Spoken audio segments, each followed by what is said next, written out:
bab yang akan dibahas dalam e-book versi 1.3.5 ini diantaranya yang pertama, bab pengenalan huruf hijaiyah. Yang kedua, pengenalan tanda-tanda baris. Yang ketiga, panjang bacaan 2 harakat. Yang keempat, panjang bacaan 4 sampai dengan 5 sampai dengan 6 harakat. Yang kelima, hukum-hukum bacaan. Dan hukum bacaan ini kita hanya mengambil beberapa hukum dasar dulu. Untuk hukum nun sukun, yaitu secara umum. Hukum-hukum non sukun yang secara umum contohnya iqlab, idgham, ikhfa, dan izhar. Iqlab nanti dijelaskan secara lebih terperinci lagi. Baik, kita mulai saja urutannya. Yang pertama, pengenalan terhadap huruf-huruf hijaiyah. Mungkin di sini lebih kepada tahapan untuk ini untuk segala usia. Metode yang digunakan untuk segala usia, mulai dari usia anak-anak, remaja ataupun dewasa. Jadi di sini untuk dewasa juga bisa untuk pengenalan apabila mengejar ketinggalan dalam membaca, belum membaca Al-Quran. Jadi kita mulai saja. Pengenalan huruf hijaiyah. Mulai dari alif, a, ba, ta. Nah, di situ terdapat beberapa huruf-huruf hijaiyah yang sudah tertera pada e-book. Jadi nanti di sini akan dipandu. Konsepnya akan dipandu bagaimana cara baca huruf-huruf hijaiyah, tapi secara dasar dulu karena nanti pembacaan huruf hijaiyah ini juga nanti akan berkelanjutan. Alif, ba, ta, nanti ada hukum-hukumnya. Ada yang disebut dengan huruf tenggorokan, kemudian ada huruf pangkal hidung, huruf tenggorokan, pangkal hidung, dan lain sebagainya juga nanti akan dijelaskan lebih rinci. Namun pada bab dasar kita hanya belajar mengenal huruf hijaiyah. Alif, ba, ta, sa, ja, ha, kha, dal, zal, ro, zai, sin, shin, sod, dot, to, zo, ain, ghain, fa, qaf, kaf, lam, mim, nun, waw, hamzah, ha, dan terakhir ya. Jadi ini mungkin dasar ya, adik-adik yang sudah belajar dari PAUD atau dari TK udah mengenal semuanya, insya Allah. Kemudian kita lanjutkan dengan pengenalan tanda-tanda baris. Tanda baris fathah, a, fathah baris atas atau a, fathah, kasroh baris bawah dibaca i, dhammah baris depan dibaca u. Kemudian untuk tanwin, 2 baris atas, bawah atau depan, an, in, un. Tanwin itu ada yang namanya untuk fathah tanwin, fatahin. Kemudian untuk kasroh tanwin, kasroh tain. Dan untuk dhammah tanwin disingkat dengan dhammah tain. Kemudian tanda tasydid. Nah, di sini perhatikan, teman-teman juga bisa perhatikan urutannya untuk bab yang kedua ini. Tasydid angka 4 itu terbalik. Nah, seolah-olah terbalik ke atas gitu. Sukun tanda mati, sukun tanda wakaf ya. Jadi apabila suatu huruf hijaiyah dibumbui dengan huruf sukun, maka huruf tersebut akan mati. Bukan baris atas atau baris bawah, baris depan, tetapi akan an. Contohnya an, in, un gitu. Nunnya berbaris sukun atau mati. Nah, di sini terdapat beberapa ya. Ini contohnya. A, I, U, an, in, un, an, in, un. Nah, itu terdapat 2 tanda dhammah tanwin. Nah, sama-sama dibaca un.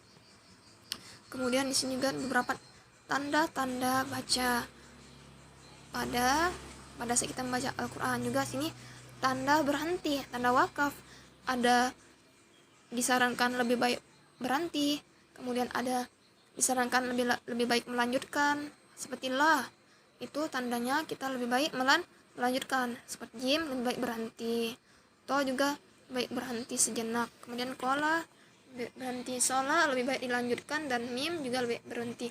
Ada titik tiga 2 kali, itu berarti kita harus tandanya berhenti ke salah satu titik tersebut. Itu pernah ya, pada sekitar nanti melanjutkan pembacaan Al-Quran, baca Al-Quran ada tanda-tanda baca ini dilanjutkan atau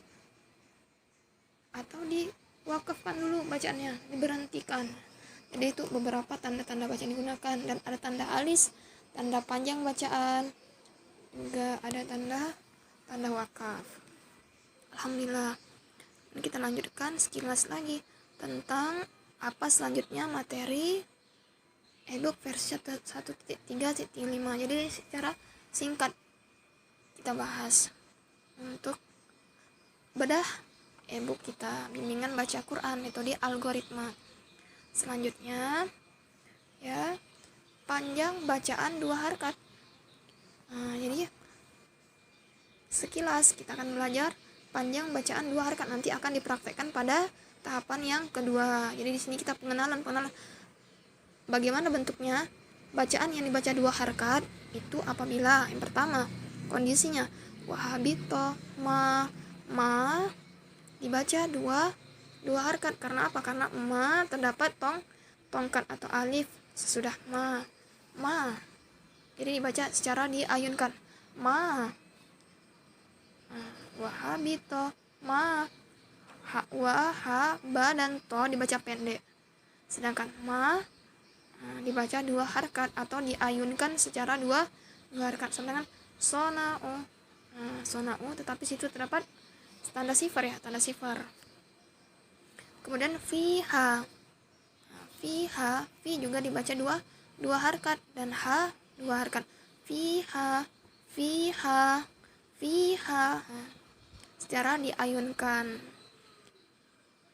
Contoh selanjutnya itu contoh terdapat pada Quran surah Hud ayat yang ke-16. Kemudian pada surah Al-Bayyinah ayat yang ke-8, zalika, za 2 harakat, lika 1 harakat, dan ka 1 harakat. Keduanya 1 harakat. Sedangkan za terdapat alif berdiri. Setiap ada alif berdiri, mat tabi'i di arfi itu 2 harakat. Jadi untuk nama-nama panjang tuh seperti nama mat apa saja jenis-jenis matnya nanti lebih diuraikan kepada bab-bab atau tahapan-tahapan selanjutnya. Cuman di sini kita pengenalan apa-apa saja. Contoh dari bacaan dua harakat. Kemudian contoh yang kedua pada Quran surah Al-Imran ayat 78. Wuna, di situ terdapat waw kecil, wuna. Wuna dibaca 2 harakat, alsinatahum pendek.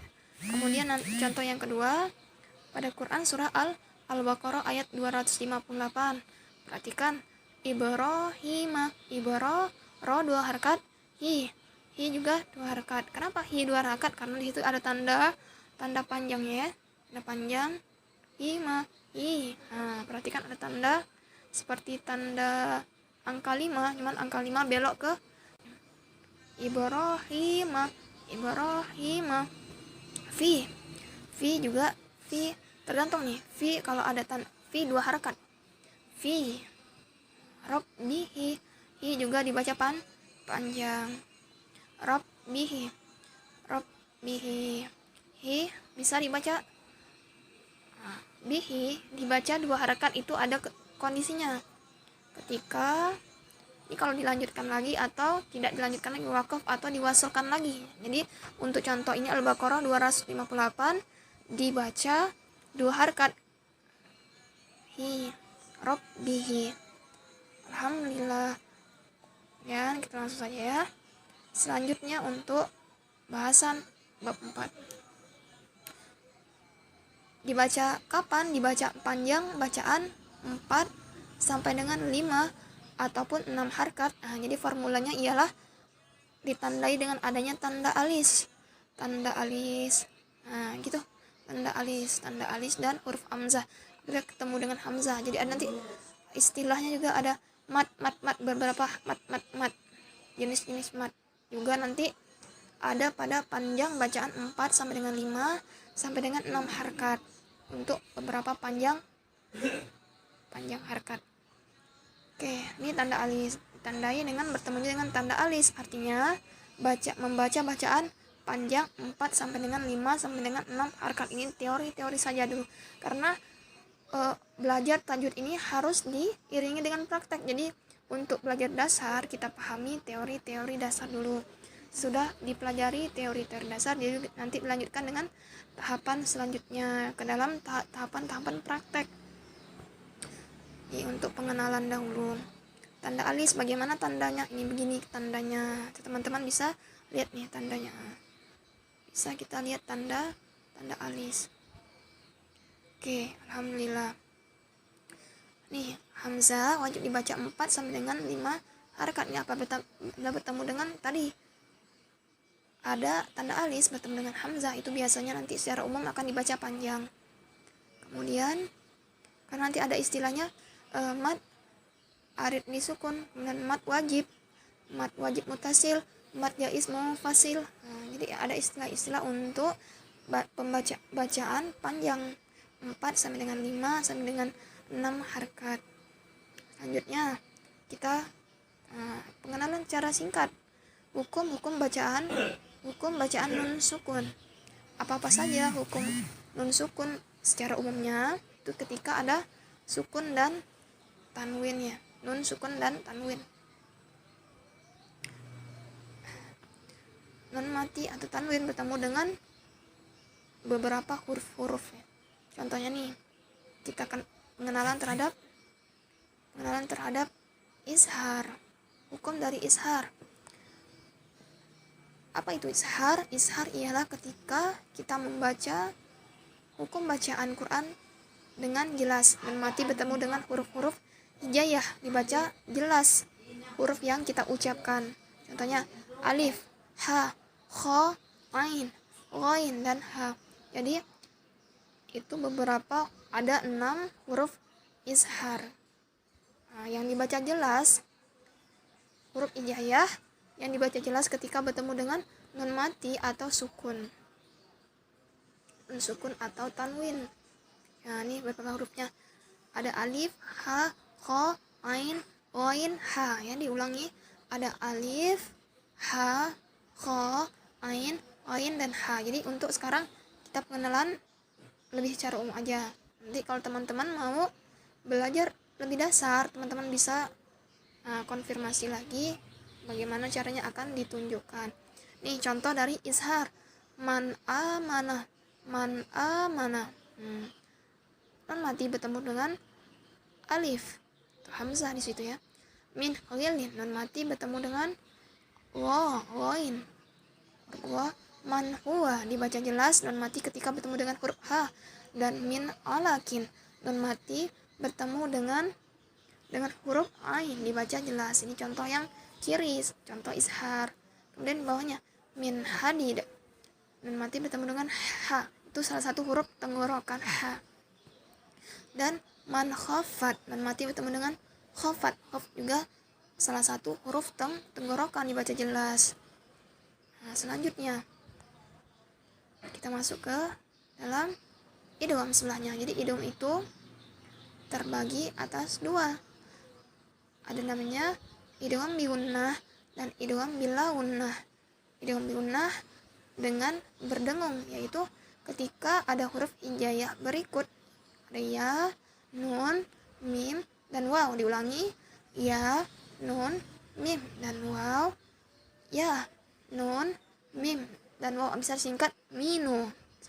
Atau muni. Bisa disingkat ya untuk bisa lebih jelas memahaminya. Bertemu dengan hukum nun sukun atau tanwin. Jadi ketika bertemu dengan nun sukun atau tanwin bertemu dengan huruf idgham bi gunnah, yaitu ya, nun, mim, dan waw. Ketika dia bertasdid maka dibaca dengan berunnah, dengan berdengung bi gunnah. Contohnya nih, famai, famai, nun mati bertemu dengan huruf iya, famai ya'mal, famai, famai ya'mal, famai. Selanjutnya in nafaati, sebut juga dengan gunnah ya, istilahnya gunnah. Nun mati bertemu dengan nun tasdid, idgham bi gunnah. Selanjutnya mim ma'in, mim ma'in, mim nun bertemu dengan mim tasdid, mim ma'in, mim ma'in. Jadi berdengung pada saat kita menyebutkan huruf nun yang melebur ke mim dengan berunnah. Kemudian miwalin, miwalin, nun melebur ke huruf waw yang di baris tasdid. Jadi dibaca dengan berdengung. Untuk namanya istilahnya idgham bi gunnah secara singkat ya. Kemudian huruf idgham bil gunnah itu ada huruf-huruf izhar, lam dan ro. Huruf iyahnya lam dan ro. Ingat, lam dan ro bertemu dengan nun sukun atau tanwin, maka dibaca dengan tidak berdengung, disebut idgham, tapi idgham dengan bila gunnah, idgham yang tidak dengan berdengung. Min ladunka, dia tidak melebur ke huruf nun, tetapi min ladunka, dan juga tidak dibaca ishar, jelas karena termasuk ke dalam huruf hijaiyah bi gunnah, bila gunnah, dengan berdengung, dengan tidak berdengung, min ladunka.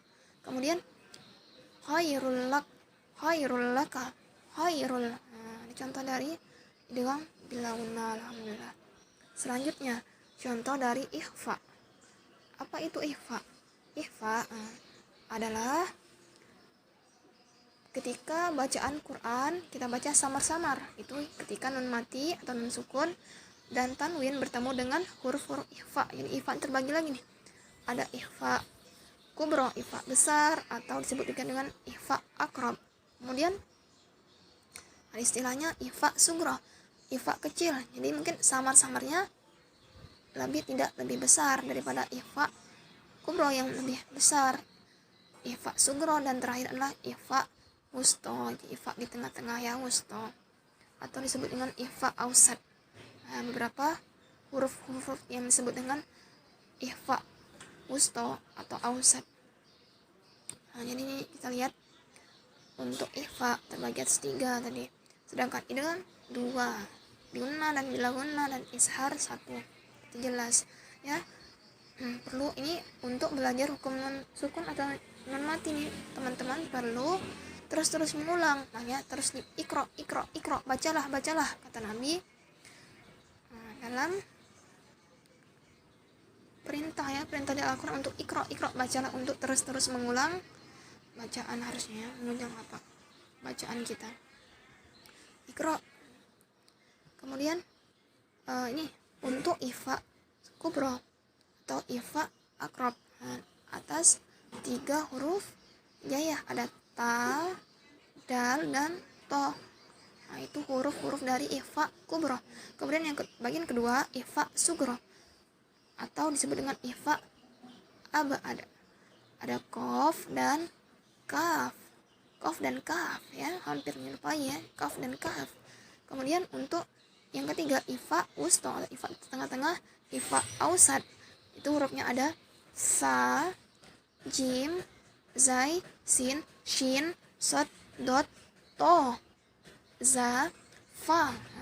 Beberapa huruf dari huruf hijaiyah yang digunakan untuk hukum ikhfa wusto. Contohnya teman-teman lihat di sini, nun mati bertemu dengan huruf ta disebut dengan apa? Ikhfa kubro. Min tilqai. Kemudian soidan toiban, soidan, ada tanwin bertemu dengan huruf to, dibaca sama-samar, tapi sama-samar dalam kategori kubro, besar ya, soidan. Nanti ada istilah teman-teman, ada huruf tebal, kemudian ada huruf tipis. Ya istilahnya, semakin kita mempelajari tajwid, ilmu banyak sebenarnya, istilah-istilah ilmunya luas, ilmu Al-Quran itu semua luas ya teman-teman. Semoga kita diberikan kesempatan bagi oleh Allah untuk terus-terus belajar Al-Quran dan mengajarkannya. Kemudian teman-teman ini ada min dunihi, ada nun mati bertemu dengan huruf dal. Dal tadi termasuk ke dalam kategori besar. Kemudian ifa sukro ya, kategori ifa sukro atau ifa ada kaulang karima, kaulang ada lam, huruf lam tanwin bertemu dengan huruf kaf, lang karima.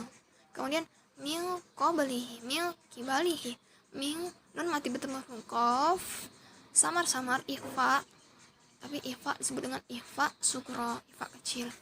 Yang ketiga, contoh dari ifa wusto atau ifa ausad, al solatihim ya, nun mati bertemu dengan huruf so, mati so, al solatihim. Mati dengan huruf so ini termasuk kategori dari ifa wusto atau ifa ausad. Teman-teman. Kemudian yauma izin ruzqo, yauma izin ifa tanwin bertemu dengan huruf zai. Yauma izin ruzqo ya, alhamdulillah. Kemudian teman-teman juga mengenal nanti iklab. Apa itu iklab? Jadi di sini iklab dibaca melebur ketika ada nun mati atau nun bertemu dengan huruf ba. Jadi melebur nanti menyerupai huruf ba dibaca. Jadinya bacaannya seperti mim. Mim tapi melebur kan dari nun sukun atau tanwin bertemu dengan huruf ba atau ya, huruf salah satu masuk huruf bibir ya teman-teman, bibir, huruf bibir. Mim contohnya nih, salah satu contohnya sami am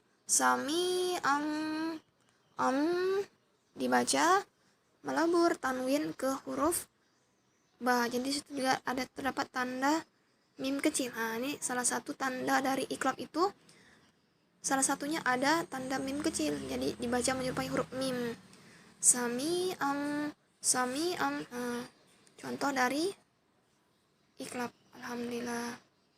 Teman-teman, itu penjelasan singkat mengenai hukum nun sukun dan tanwin. Nanti ini pengertian secara teorinya, teori dasarnya. Ini saya ambil beberapa sumber. Pengertiannya apa? Iklab.